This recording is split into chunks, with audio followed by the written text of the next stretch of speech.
Kembali lagi bersama channel kita semua. Jika Anda suka, jangan lupa komen, like dan subscribe, serta bila Anda berkenan, aktifin subtitlenya supaya ada tulisan teksnya. Kita langsung ke ceritanya.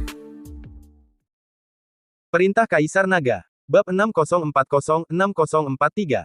Fragmen Perintah Raja Hantu. Dev dan Luigi meninggalkan kota Jurang Dingin, melaju menuju wilayah barat. Perjalanan dari wilayah utara ke wilayah barat membutuhkan perjalanan melintasi tepi utara seluruh wilayah tengah, jarak ratusan ribu mil. Untuk menghindari potensi mata-mata dan pos pemeriksaan yang didirikan oleh klan dewa, keduanya memilih rute paling terpencil, menuju ke barat sepanjang pegunungan Dewa Pemakaman, yang berbatasan dengan wilayah utara dan tengah. Pegunungan Dewa Pemakaman dikabarkan sebagai salah satu medan pertempuran perang kuno antara dewa dan iblis. Rangkaian pegunungan membentang tanpa batas, menjulang ke awan, selalu diselimuti kabut abu hitam yang mematikan.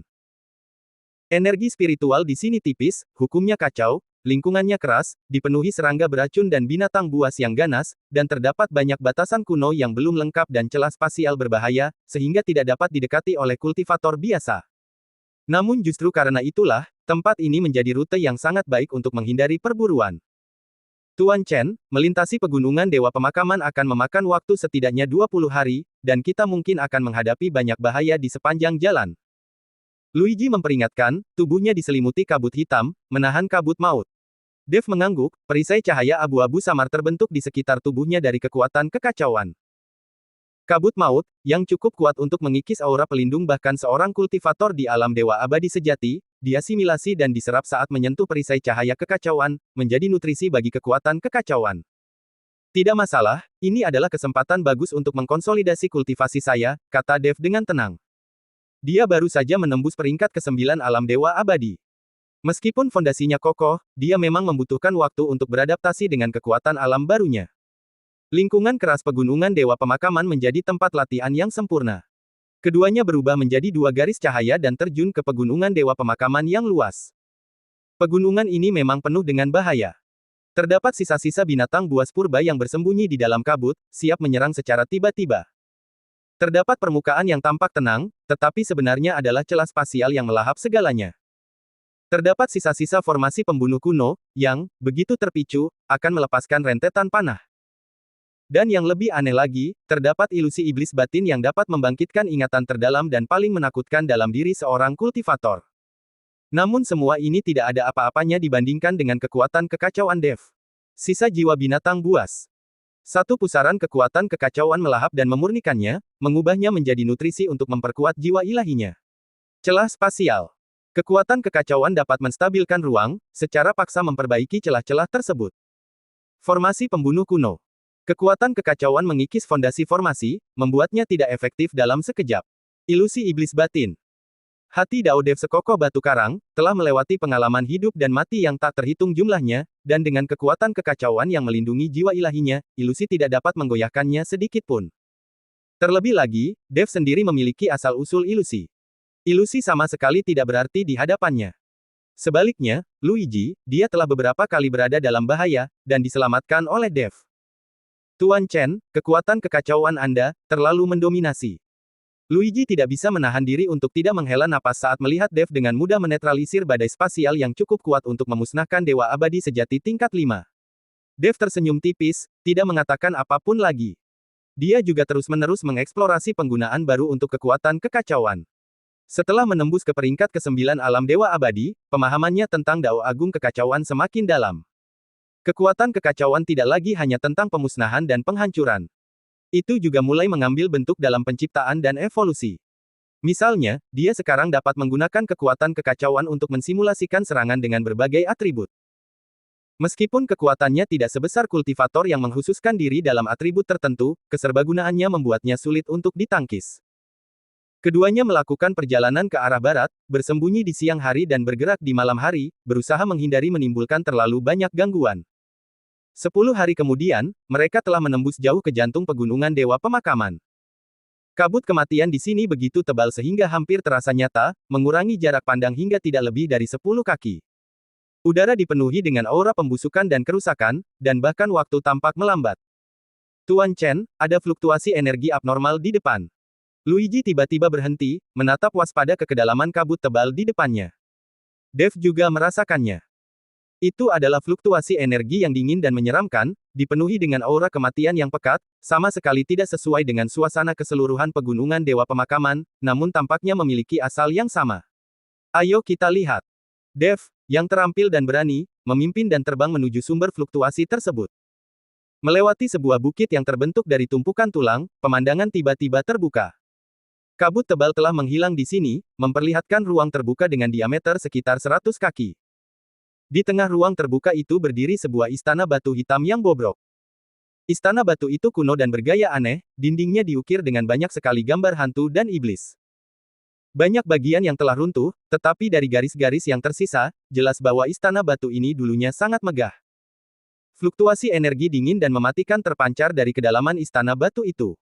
Ini, sebuah kuil pengorbanan klan hantu kuno. Secercah kegembiraan melintas di mata Luigi. Aku pernah melihat catatan serupa dalam teks kuno klan hantu. Di zaman kuno, klan hantu tersebar di seluruh langit, membangun kuil-kuil pengorbanan yang tak terhitung jumlahnya untuk menyembah penguasa dunia bawah. Aku tidak pernah menyangka akan melihat reruntuhan di sini. Dev mengamati aula batu itu, alisnya sedikit mengerut. Hati-hati, ada sesuatu di dalam. Ia merasakan aura yang kuat di dalam aula batu itu, setidaknya setara dengan dewa abadi sejati tingkat 4, dipenuhi dengan kekerasan dan kekacauan.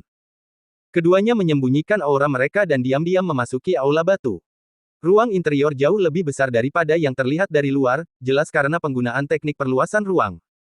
Lantainya tertutup lapisan debu dan serpihan tulang yang tebal.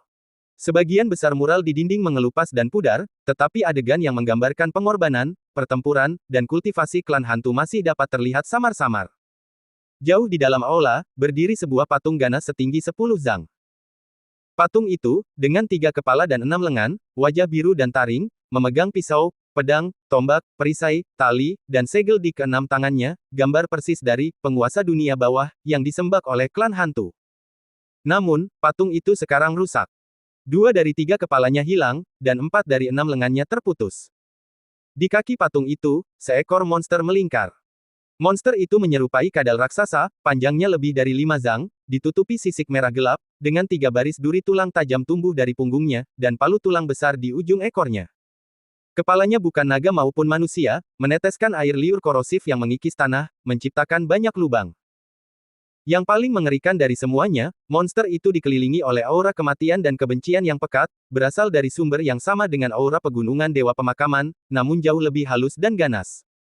Itu adalah kadal naga iblis mayat yang lahir di pegunungan Dewa Pemakaman. Luigi berbisik, ia telah bermutasi karena bertahun-tahun menyerap energi kematian dan sisa-sisa jiwa kuno di sini. Kekuatannya sebanding dengan dewa abadi sejati tingkat 6, dan kulitnya yang tebal membuatnya sangat sulit untuk dihadapi. Seolah-olah merasakan kehadiran makhluk hidup, kadal naga iblis mayat perlahan mengangkat kepalanya, mata merahnya menatap Dev dan Luigi, mengeluarkan raungan rendah, air liurnya menetes lebih deras. Ia menjaga sesuatu. Pandangan Dev tertuju pada dasar patung, di mana cahaya samar dan menyeramkan berkedip. Luigi juga melihatnya dan berseru dengan gembira, mungkin itu harta karun yang ditinggalkan oleh klan hantu. Tuan Chen, kita. Swoosh. Sebelum ia selesai berbicara, kadal naga iblis mayat melancarkan serangannya. Meskipun ukurannya sangat besar, ia sangat cepat, seperti kilat merah gelap, melesat dengan cepat menempuh jarak puluhan meter. Ekornya yang besar, dipenuhi duri tulang, menyapu seperti palu godam, disertai suara siulan yang melengking. Mundur. Dev berteriak, menarik Luigi mundur dengan tergesa-gesa. Boom! Ekor raksasa itu menyapu tempat mereka berdiri tadi, menciptakan kawah besar di tanah dan mengirimkan puing-puing beterbangan. Gelombang kejut yang dahsyat mengguncang seluruh aula batu, mengirimkan kepulan debu ke bawah. Whoosh! Meleset dari serangan awalnya, kadal naga iblis mayat menjadi lebih ganas, melepaskan napas kematian merah gelap. Di tempat napas itu lewat, bahkan ruang itu sendiri terkikis, membentuk retakan hitam halus. Mata Dev menyipit. Kali ini, dia tidak menghindar, tetapi malah mengangkat tangannya dan mendorong ke depan. Kekuatan kacau melonjak, berubah menjadi perisai abu-abu yang menghalangi jalannya. Desis. Desis. Desis. Napas kematian menghantam perisai kekacauan, menghasilkan suara korosif yang menusuk. Namun napas itu, yang cukup kuat untuk mengikis bahkan logam, tidak dapat menembus pertahanan kekuatan kekacauan. Sebaliknya, napas itu dengan cepat terurai dan dimakan oleh kekuatan kekacauan. Sekilas kebingungan melintas di mata merah kadal naga iblis mayat, tampak bingung mengapa serangan napasnya gagal. Namun ia tidak berhenti. Tubuhnya yang besar menerjang lagi, cakar, duri tulang, dan ekor besarnya menyerang Dev secara bersamaan. Luigi, ambil harta karun itu. Aku akan mengurusnya, kata Dev dengan tenang, sosoknya menjadi kabur saat ia menghadapi kadal naga iblis mayat. Luigi, mengetahui kekuatan Dev, tidak membuang kata-kata. Ia berubah menjadi gumpalan asap hitam dan diam-diam mendekati dasar patung. Melihat Luigi hendak menyentuh harta karunnya, kadal naga iblis mayat semakin marah. Ia mencoba berbalik dan menghalanginya, tetapi Dev sudah berada di atasnya. Lawanmu adalah aku, kata Dev dengan tenang. Tangan kanannya membentuk gerakan seperti pedang, memadatkan kekuatan kacau, dan ia menunjuk dahi kadal naga iblis mayat dengan jarinya. Gerakan yang tampaknya sederhana ini mengandung sifat penghancur dari kekuatan kacau, dan kecepatannya secepat kilat. Kadal naga iblis mayat secara naluriah merasakan bahaya, kepalanya menoleh ke samping sambil mengangkat kaki depannya untuk menyerang Dev. Bam! Kekuatan jari yang kacau itu menggores kulit kepala kadal naga iblis mayat, meninggalkan alur yang dalam di sisiknya yang keras. Kekuatan kacau berwarna abu-abu, seperti lintah yang gigih, meresap ke dalam tubuhnya di sepanjang luka tersebut. Raungan. Kadal naga iblis mayat meraung kesakitan, cakarnya yang tajam semakin cepat dan dengan kekuatan yang lebih besar. Dev tidak menghindar atau mengelak. Ia mengepalkan tinju kirinya, menyelimutinya dengan kekuatan kacau, dan melayangkan pukulan. Tinju dan cakar bertabrakan. Boom! Gelombang kejut yang mengerikan meletus dari titik benturan, meretakkan tanah di sekitarnya dan merobek sebagian besar mural di dinding. Dev terhuyung, mundur 3 langkah. Kadal naga iblis mayat mengeluarkan raungan kesakitan. Cakarnya yang tajam hancur, darah menyembur keluar, dan bahkan tulangnya retak. Dev sedikit mengerutkan kening. Ia tidak menyangka binatang buas ini, yang baru berada di peringkat ke-6 alam dewa abadi sejati, akan melepaskan kekuatan seperti ini. Jika itu adalah kultivator alam dewa abadi sejati peringkat ke-6, pukulan Dev pasti sudah menghancurkan mereka. Ketakutan akhirnya muncul di mata kadal naga iblis mayat. Manusia yang tampak tak berarti di hadapannya ini memiliki kekuatan yang mengerikan. Dan energi abu-abu itu dengan mudah dapat menembus pertahanannya yang kokoh. Pada saat ragu-ragu itu, Dev bergerak lagi. Kali ini, dia tidak menahan diri. Kekacauan, penjara penindas. Dev mengeluarkan teriakan rendah, tangannya membentuk segel. Kekuatan kekacauan di sekitarnya melonjak, berubah menjadi rantai abu-abu tak terhitung jumlahnya yang melilit kadal naga iblis mayat seperti ular. Kadal naga iblis mayat itu meronta, tetapi rantai abu-abu itu langsung mengencang saat bersentuhan dengan tubuhnya, tanpa henti melahap energi kematian dan kekuatan hidup di dalamnya.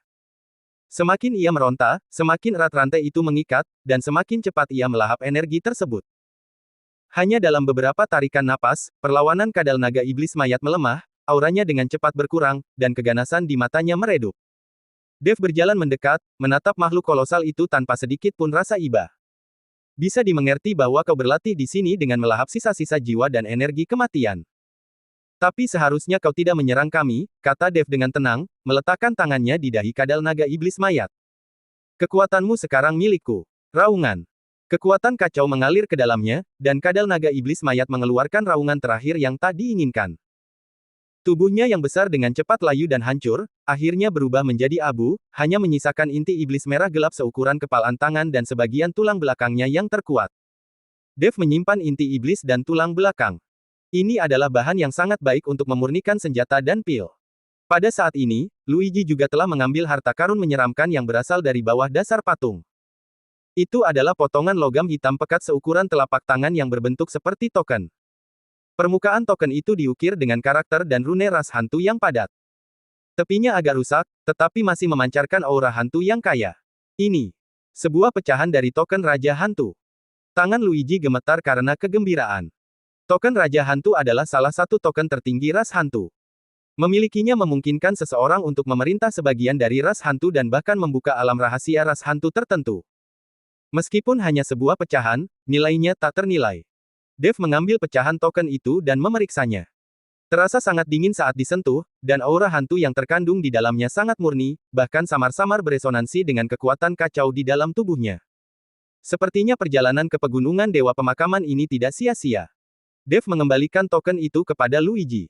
Karena ini milik klan hantu, simpanlah baik-baik. Mungkin ini bisa membantumu menemukan kaummu sendiri.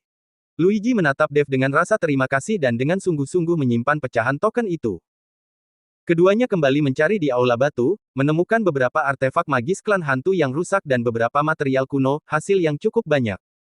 Meninggalkan Aula Batu, mereka melanjutkan perjalanan ke barat. Perjalanan selanjutnya relatif damai, meskipun masih berbahaya, tetapi semuanya masih dalam kemampuan mereka. 20 hari kemudian, mereka akhirnya menyeberangi pegunungan Dewa Pemakaman dan tiba di wilayah barat. Pemandangan di hadapan mereka membuat keduanya mengerutkan kening. Tidak seperti dataran es dan sungai bersalju di wilayah utara dan pegunungan hijau serta perairan jernih di wilayah tengah, wilayah barat adalah hamparan gurun dan gobi yang tak berujung. Pasir kuning memenuhi langit, dan daratan membentang ribuan mil. Angin panas menerpa seperti pisau, menerbangkan awan debu. Udara terasa kering dan tandus, energi spiritual tipis dan bergejolak. Sesekali, terlihat pohon poplar dan kaktus yang layu, serta tulang-tulang hewan yang berserakan di antara bukit pasir. Wilayah barat sungguh lingkungan yang keras. Luigi menghela napas, tidak heran disebut tanah pengasingan. Bertahan hidup dan berkultivasi di sini 10 kali lebih sulit daripada di wilayah besar lainnya. Namun, Dev tampak berpikir, semakin keras lingkungannya, semakin keras pula penempaan seseorang. Para iblis yang bisa bertahan hidup di sini pasti luar biasa. Keduanya menyesuaikan arah mereka, terbang menuju 10.000 gunung iblis seperti yang disebutkan oleh Taois Hanyuan. Semakin dalam mereka menjelajah ke wilayah barat, semakin keras lingkungannya. Badai pasir, pasir hisap, kalajengking beracun, ular pasir, bahaya berlimpah. Suhu berfluktuasi drastis antara siang dan malam. Di siang hari, sebutir telur bisa matang, sementara di malam hari, hawa dingin yang membekukan bisa memecahkan batu. Namun, kultivasi mereka cukup tinggi sehingga bahaya alam ini tidak menimbulkan ancaman bagi mereka. Yang benar-benar membuat mereka khawatir adalah meningkatnya aktivitas manusia, atau lebih tepatnya, jejak aktivitas ras dewa. 3 hari kemudian, di tepi dasar sungai yang kering, mereka melihat benteng dewa pertama mereka. Itu adalah benteng sederhana namun dijaga ketat, dibangun dari batu tebal. Penjaga dewa berpatroli di dinding, dan beberapa perahu terbang kecil melayang di atas, formasi deteksi mereka berkilauan. Tersebar di sekitar benteng terdapat mayat-mayat iblis, beberapa lapuk, yang lain masih segar, jelas baru saja dibunuh. Benteng dewa yang menindas iblis. Mata Dev dingin. Sepertinya Taois Hanyuan benar. Ras dewa dengan berdarah-darah menekan pemberontakan iblis. Keduanya melewati benteng dan melanjutkan perjalanan lebih dalam. Semakin jauh mereka menuju pegunungan 10.000 iblis, semakin padat benteng-benteng dewa, dan semakin banyak mayat iblis yang muncul. Bau samar darah memenuhi udara, menolak untuk menghilang bahkan di tengah badai pasir. Sesekali, jejak pertempuran skala kecil masih dapat terlihat, bukit-bukit yang runtuh, tanah hangus, dan pecahan artefak magis yang hancur. Tuan Chen, situasinya lebih buruk dari yang kita bayangkan. Ekspresi Luigi tampak serius. Pengaruh ras dewa di sini sangat kuat, dan perlawanan ras iblis kemungkinan berada dalam keadaan genting. Dev mengangguk, cari dulu perlawanan ras iblis dan pahami situasi spesifiknya. Bertindak membabi buta hanya akan mengekspos diri kita sendiri. Menurut peta dari Taois Hanyuan, pegunungan 10.000 iblis terletak di bagian tengah wilayah barat, sebuah pegunungan luas yang membentang ratusan ribu mil. Dahulu merupakan tanah suci bagi ras iblis, kini menjadi area kunci yang ditekan oleh ras dewa. Setelah terbang selama 5 hari lagi, keduanya akhirnya melihat garis besar pegunungan 10.000 iblis. Itu adalah deretan pegunungan merah tua yang tak berujung, seperti naga raksasa yang merayap di bumi. Di dalam pegunungan, puncak-puncak aneh menjulang tiba-tiba, bebatuan bergerigi tersebar, dan beberapa bangunan bobrok serta totem ras iblis kuno dapat terlihat samar-samar. Namun sekarang, banyak puncak telah rata dengan tanah, banyak lembah telah terisi, dan medan perang hanyalah bekas luka pertempuran. Di atas pegunungan, pesawat pengintai ras dewa berputar-putar, probe mereka menyapu tanah. Kita tidak bisa terbang lebih jauh, kita akan ditemukan, bisik Dev. Keduanya mendarat, menyembunyikan keberadaan mereka dan menggunakan medan sebagai penutup, diam-diam menuju lebih dalam ke pegunungan. Memasuki pegunungan 10.000 iblis, suasana menjadi semakin mencekam. Tempat ini, yang dulunya penuh kehidupan, kini sunyi senyap. Sesekali, beberapa iblis yang selamat dapat terlihat, semuanya terluka dan ketakutan, bersembunyi di gua atau liang, takut untuk menunjukkan diri. Dev dan Luigi menangkap beberapa iblis yang sendirian dan menggunakan teknik pencarian jiwa mereka untuk mengumpulkan informasi, akhirnya menyusun gambaran situasi terkini di 10.000 gunung iblis. Aula penekan iblis, yang ditempatkan di wilayah barat oleh ras dewa, dipimpin oleh seorang yang mulia penekan iblis di puncak peringkat ketujuh alam dewa abadi sejati. Di bawah komandonya terdapat 5 Raja Iblis, semuanya pengkhianat yang membelot ke ras dewa, 3.000 penjaga ras dewa, dan puluhan ribu pelayan iblis. Perlawanan iblis dipimpin oleh Raja Elang bersayap emas, rubah surgawi berekor 9, dan kera raksasa penggerak gunung. Pada puncaknya, mereka memiliki 100.000 tentara iblis, tetapi setelah bertahun-tahun pertempuran berdarah, hanya kurang dari 30.000 yang tersisa, tersebar dan terkepung di beberapa lokasi berbahaya, nyaris tidak bisa bertahan hidup. Raja Elang bersayap emas lolos dengan luka parah, keberadaannya tidak diketahui. Rubah surgawi berekor 9 terperangkap dalam formasi surgawi ilusi, nasibnya tidak diketahui. Kera raksasa penggerak gunung ditekan di bawah formasi penyegel iblis ras dewa, menderita siksaan pemurnian jiwa siang dan malam. Sisa-sisa perlawanan, yang sekarang dipimpin oleh beberapa jenderal iblis, sedang melakukan perlawanan sengit di lembah Tianyao, bagian terdalam dari 10.000 gunung iblis, tetapi situasi mereka genting, dan mereka dapat dimusnahkan oleh para dewa kapan saja. Lembah Iblis Surgawi. Dev menghafal nama itu. Itu mungkin satu-satunya jalan keluar kita. Keduanya menghindari patroli dewa dan diam-diam menuju lembah Iblis Surgawi. Apa yang mereka lihat di sepanjang jalan sangat mengerikan. Desa-desa iblis yang dibakar, gunung-gunung mayat iblis, kepala iblis yang dipajang di tiang bendera, para dewa menggunakan metode paling berdarah untuk menunjukkan dominasi mereka, berusaha menghancurkan sepenuhnya keinginan para iblis untuk melawan. Binatang-binatang ini. Luigi menggertakkan giginya. Meskipun dia bukan iblis, dia adalah sesama ras yang tertindas oleh para dewa dan merasakan penderitaan mereka dengan sangat dalam. Mata Dev dingin. Dia tidak berbicara, tetapi niat membunuh di hatinya semakin kuat. 3 hari kemudian, mereka akhirnya mendekati daerah lembah iblis surgawi. Medan di sini berbahaya, dikelilingi oleh pegunungan, sehingga mudah untuk bertahan dan sulit untuk menyerang. Namun saat ini, perimeter luar lembah iblis surgawi telah sepenuhnya dikelilingi oleh pasukan dewa, tidak menyisakan ruang untuk melarikan diri. Di langit, puluhan kapal terbang dewa berputar-putar, membentuk formasi penyegelan. Di darat, benteng-benteng sementara muncul dari tanah, dengan penjaga dewa dan pelayan iblis berpatroli bolak-balik. Lebih jauh keluar, sejumlah besar formasi deteksi dikerahkan, siap membunyikan alarm pada gangguan sekecil apapun. Pertahanan terlalu ketat. Serangan langsung tidak mungkin, Luigi mengerutkan kening. Dev mengamati sejenak, lalu menunjuk ke puncak gunung yang tidak mencolok di sisi kiri lembah iblis surgawi, ada titik lemah di formasi di sana. Dan ada jeda 3 napas antara patroli. Kita bisa menyusup dalam 3 napas itu. Luigi melihat lebih dekat dan memang menemukan bahwa cahaya formasi di dekat puncak gunung itu lebih redup daripada di tempat lain, dan patroli lewat dengan interval yang sedikit lebih lama. Tuan Chen memiliki penglihatan yang sangat baik, kata Luigi dengan kagum. Keduanya menunggu dengan sabar hingga malam tiba. Malam yang gelap dan berangin adalah kesempatan sempurna untuk menyusup. Saat patroli melewati puncak gunung lagi dan berbalik untuk pergi, Dev bergerak. Pergi. Dev berteriak, sosoknya berubah menjadi bayangan abu-abu yang hampir tak terlihat, melesat menuju titik lemah di formasi. Luigi mengikuti dari dekat. 3 tarikan napas berlalu dalam sekejap mata. Seperti hantu, keduanya berhasil melewati garis penyegelan dan memasuki lembah iblis surgawi sebelum cahaya formasi itu menyala kembali. Setelah memasuki lembah, suasana berubah tiba-tiba. Keheningan yang suram dan sunyi mencekam di luar hancur, digantikan oleh suasana tragis dan tegang. Lembah itu dipenuhi tenda dan benteng darurat, iblis yang terluka ada di mana-mana, dan rintihan, tangisan, dan kutukan memenuhi udara. Udara dipenuhi bau obat dan darah yang menyengat. Banyak prajurit iblis bersandar lelah di bebatuan, mata mereka dipenuhi keputusasaan dan mati rasa. Sesekali, seorang jenderal iblis akan lewat, dengan lantang menyemangati moral, tetapi tidak banyak gunanya. Kemunculan tiba-tiba Dev dan Luigi segera menimbulkan keributan. Siapa di sana? Serangan musuh. Lindungi jenderal. Puluhan prajurit iblis dengan cepat mengepung mereka, semuanya terluka, tetapi mata mereka tajam, senjata mereka diarahkan ke keduanya. Jangan gugup, kami bukan dari klan dewa. Dev berkata dengan tenang, melepaskan secerca aura kekacauan. Aura primordial dan luas itu mengejutkan para prajurit iblis di sekitarnya. Siapa kalian? Bagaimana kalian bisa masuk? Seorang jenderal iblis serigala bermata satu melangkah maju, dengan waspada mengamati Dev. Kami di sini untuk membantu kalian. Dev berkata langsung, bawa kami ke pemimpin kalian. Jenderal iblis serigala itu mencibir, membantu. Hanya kalian berdua. Siapa yang tahu jika kalian mata-mata yang dikirim oleh klan dewa? Tangkap mereka. Para prajurit iblis hendak menyerang. Berhenti. Tepat saat ini, sebuah suara tua dan lelah terdengar.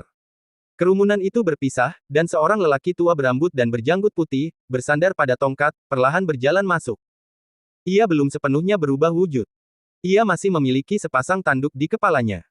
Tubuhnya terbalut perban, dan auranya lemah, tetapi matanya luar biasa jernih. Tetua Rusa. Jenderal Iblis Serigala itu segera membungkuk. Lelaki tua itu, yang dikenal sebagai Tetua Rusa, mengamati Dev dan Luigi, terutama menatap Dev selama beberapa detik. Secerca kejutan terlintas di matanya, aura yang terpancar dari rekan Taois ini. Sungguh aneh. Dalam 8.000 tahun hidupku, aku belum pernah melihat kekuatan primordial dan kuno seperti ini. Hati Dev bergetar. Iblis rusa tua ini memiliki wawasan yang luar biasa. Aku Dev Chen, dan ini temanku, Luigi Ming. Kami telah melintasi pegunungan Dewa Pemakaman untuk menemukan pasukan perlawanan ras iblis dan bergabung melawan para dewa, kata Dev dengan tenang. Melintasi pegunungan Dewa Pemakaman. Mata tetua rusa berbinar. Itu jebakan maut.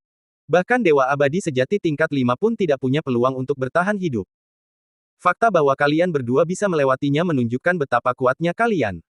Ia berhenti sejenak, lalu menambahkan, namun, bagaimana kalian berdua bisa melawan puluhan ribu pasukan dewa sendirian? Terutama dengan Yang Mulia Penekan Iblis sebagai komandannya. Dev tersenyum tipis, jumlah tidak selalu menjadi penentu kemenangan. Aku sendiri telah membunuh 5 Yang Mulia dari Aula Hukuman Dewa. Keheningan menyelimuti seluruh aula. Semua iblis menatap Dev dengan mata terbelalak tak percaya. 5 Yang Mulia dari Aula Hukuman Dewa. Mereka adalah penguasa tertinggi ras dewa di wilayah timur, masing-masing ahli tingkat atas di peringkat ke-7 alam dewa abadi sejati. Dibunuh oleh satu orang. Kau, apa yang kau katakan? Suara tetua rusa bergetar. Aku berkata, kelima Yang Mulia dari Aula Hukuman Dewa di wilayah timur, Bristol Swan, Api Merah, Kayu Biru, Bumi, dan Estefan Geng, semuanya telah mati di tanganku. Nada bicara Dev tenang, namun mengandung kepercayaan diri yang tak terbantahkan. Sekarang, seluruh orang di surga ke-13 mengejarku. Ia mengangkat tangannya, dan cahaya pedang abu-abu muncul di telapak tangannya. Aura pemusnah yang terkandung dalam cahaya pedang itu membuat semua iblis gemetar di dalam jiwa mereka. Tetua rusa menatap cahaya pedang itu dengan saksama untuk waktu yang lama, lalu menarik napas dalam-dalam dan perlahan berlutut, orang tua ini, Rusa Ming, memberi hormat kepada dermawanku. Meskipun iblis-iblis lain bingung, melihat tetua rusa berlutut, mereka juga ikut berlutut. Dev terkejut, tetua rusa, apa maksudmu? Tetua rusa, dengan air mata mengalir di wajahnya, berseru, dermawan saya, Anda tidak menyadarinya. Kelima Yang Mulia dari Aula Hukuman Dewa telah berlumuran darah ras iblis kami. Selama ratusan tahun, tak terhitung banyaknya saudara iblis yang jiwanya telah diekstraksi dan dimurnikan oleh mereka, tanpa meninggalkan jejak tubuh mereka. Dermawan, dengan membunuh mereka, Anda telah membalas dendam atas permusuhan darah yang mengikat ras iblis kami. Terimalah penghormatan terdalam saya. Dengan itu, ia bersujud dengan berat.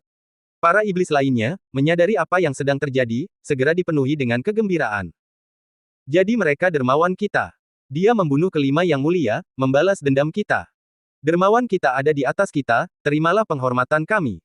Dev dengan cepat membantu tetua rusa berdiri, mohon berdiri, semuanya. Saya memiliki dendam lama terhadap para dewa, dan membunuh mereka adalah tugas saya. Sekarang, hal yang paling mendesak adalah membahas bagaimana cara mengatasi kesulitan saat ini dan menyelamatkan saudara-saudara iblis kita yang terjebak.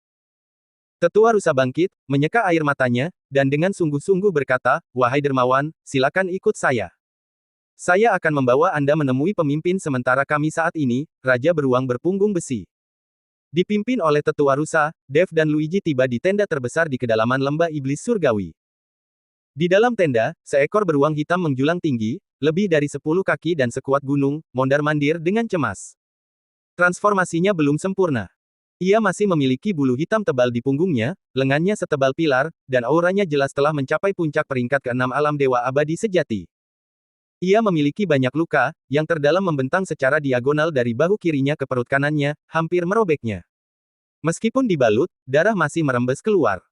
Ini adalah Raja Beruang Berpunggung Besi, pemimpin sementara pasukan perlawanan ras iblis saat ini. Bersambung.